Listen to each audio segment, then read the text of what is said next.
Howdy gang, Frankie Dave back here again on YouTube. This will be my last YouTube for the evening. I may put out a couple more some builds I've done. I've been at my Albatross pretty much all day today, so this is a update build report number 4 on my Trumpeter 148 scale Albatross flying boat. As left off from the last video, number 3, I went ahead and constructed the center wing section and the engine SLs as well, and the horizontal stabilizers were constructed and cemented in place with the tail empennage. The rudder and trim tab was cemented in position. No putty is required on these assemblies, with the exception of the center wing section.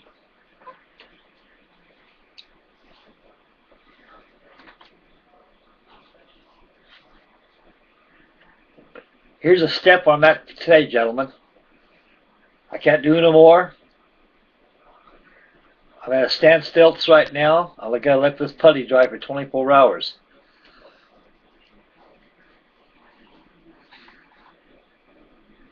All the red areas where I filled in. That's exactly the only filler this kit needs. As I mentioned before in the last video, where the canopy unit fits against the fuselage, and the leading edge of the center wing panel where it meets the fuselage is all filled in. There's no putty underneath the wing roots where it fits the fuselage, as you can see. The only putty is around the radome. This radome is one unit, one piece. That's all it is. And it fits right in there, nice and flush. I went ahead and put a little putty around it anyway, so you can't see any seam how it's put on there. On top is your putty right here. I applied putty here. Also on the side here, we're adjacent to the fuselage where the wing root meets. And that's about it, gentlemen. That's about as far as I got for today. As you can see, I got the maskings on around the windows. They're all there. All been pre-painted. So I don't have to worry about doing any touch-up painting around the window frames. Because once this thing is painted, just going to pull the tape off. Magic. It's going to be a big airplane to get done. It's getting there, and I got to slow down on it now. I'm going to let it dry, so I'm not going to do any more work for it tonight. So I'm going to knock off ship's work on this bird tonight. So all the putty's been applied. Masking's done on the fuselage is complete. I got my masking on my windows. They've all been completed. Center wing section is cemented in place using Ambro Pro Weld and backed up with Colite glue. And just have to wait for this up to dry and give it a good sanding and prime sand until all perfection is gone to give it and start working on finishing the model and decaling it. I have other sub-assemblies I can do while it's drying, but I'm not going to do anything tonight. I'm tired. I've been on this pretty much all day, so like I say, ain't no foot race building this. Once I get going, I get going. And it's a big airplane, and it's gonna be a beautiful build when I get done with it. I was thinking about I've been doing some research on the internet. Information highway, that's why I call it. All the information you need is on the internet. So I'm gonna go ahead. I was thinking very seriously that I have an overall aluminum paint schedule. I'm going to have aluminum, and this area right here is going to be red, and the tail section is going to be red.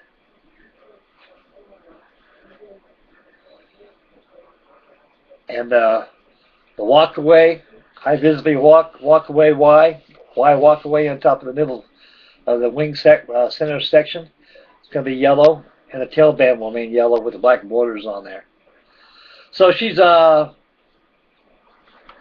pretty much at the point now I can't do nothing until that putty dries, so I'm not going to do nothing tonight. I'm going to let this thing dry overnight and let that pondo cure for a while. Once it's curing, I can be able to kick back and get on YouTube and check your guys' builds out and do some commenting myself. I owe you guys a bunch of comments. You guys have been commenting me a lot, and slowly but surely I'm commenting your guys' builds. So I want to check out Panzer Bill and Baghead and see how Alex is doing, and check out Pete and the rest of you guys out there and see what's shaking.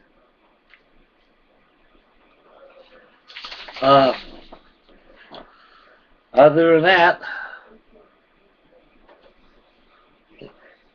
yeah, I got 5 more minutes. I think I got time to throw in a sneak preview.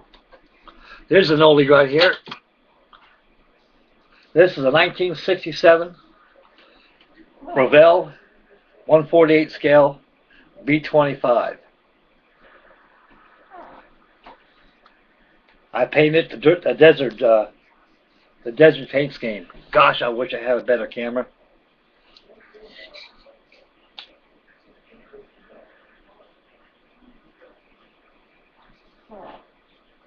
I guess I can get this focus pretty good.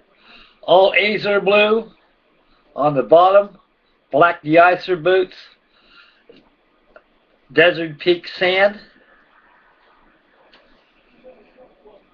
And I think it's number 7. That's what it is.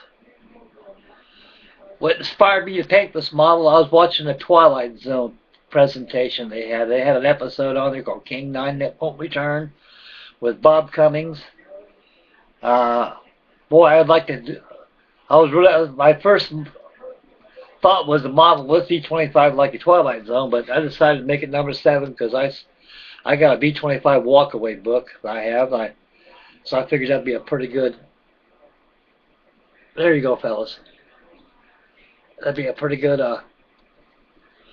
decal placement put on there. So this is the desert version, North Africa, 1942. This is a B-25D, B-25C. My apologies. This is an old kit. This thing was all riveted up. Rosie the Riveter had this thing all nothing but rivets on the thing. There's top section. Canopy's been all masked. What I did with the canopy on the greenhouse and this canopy here, once I glued it on, I sanded the whole thing flush with the fuselage. And using Brasso, I polished out the scratches on the canopy and buffed them out. Went ahead, masked them off, and airbrushed them desert pink along with the rest of the fuselage. Prop turns, turret turns. The Bombay, I went ahead and closed that up because I don't need no Bombay on there, because I just went ahead and closed it up. So I figured that I don't want no gimmicks on this one. This is an old kit. I don't think they don't make these anymore. If in doubt, they're pretty much on eBay if you can find them. That's the generally average. This is not a bad. This is a 1967 kit.